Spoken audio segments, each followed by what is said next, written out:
If other products are on the ground, then Vision Pro is probably on the moon. While Facebook already has 3 billion monthly active users. We aim to bring a more immersive social experience. Really? Oh, Steve, take it off quickly. The interview is starting. AI has collected all the FUDs through those reports about the overwhelming presence of Vision Pro, and they asked me to ask you a few questions. Let's get started, Mark. You know I've always admired you. Okay, the first question is very simple. Is this an iPhone moment? No, obviously not. This answer allows us to skip half of the questions. The media is always making a big fuss. Honestly, it's not, but it's a respectable exploration. Vision Pro reminds me of the release of Macintosh, but it's not the iPhone. All right, the second question. How do you evaluate this product? We are all interested in your opinion. If other products are on the ground, then Vision Pro is probably on the moon. From hardware specifications to interaction methods, 8 years of time, 5,000 patents, blah, blah, blah. We won't go into the details of those hardware. This show has never had much patience. Within the current technological scope, it is something extraordinary. I like the idea of it trying to connect with the real world. Meta has a different philosophy on this. We aim to bring a more immersive social experience. Really? All right, perfect. Overall, it meets many expectations, but that is precisely the problem. Apple's products cannot be limited to what users imagine because that would mean it hasn't redefined anything. At least it has redefined the price. Oh, Mark, if we consider inflation, when Macintosh was launched in 1984, its price exceeded $7,000. I said back then, in the long run, price won't be the real issue. All right, what is its real issue then? The most important point, accessibility.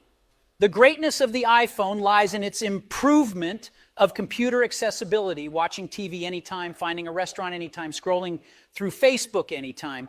By the way, your mobile products are really bad, Mark. Oh, we bought Instagram. Aha, you see, accessibility is a prerequisite for technology to be widely adopted. The internet, mobile phones, all of them were like this.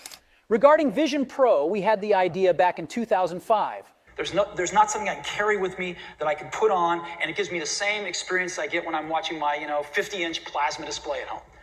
To carry it in your pocket, that's a standard. Not like the Mandalorian going out and his device running out of battery after 2 hours.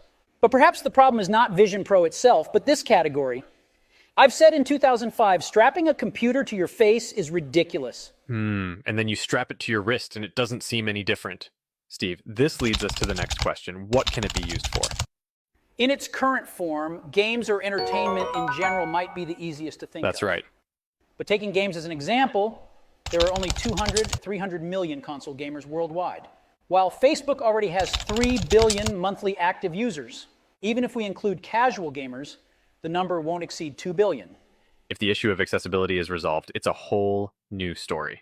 One of Apple's important strategies is to strive to capture every piece of screen time from users.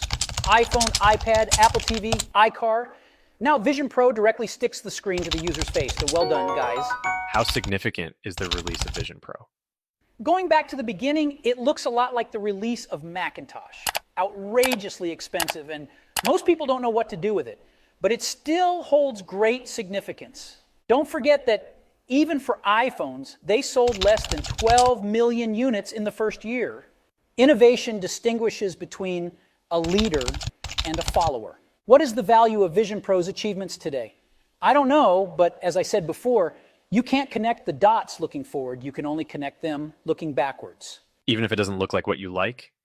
Oh, I also said not to make a stylus. Who listened? One last question. Do we need a virtual world?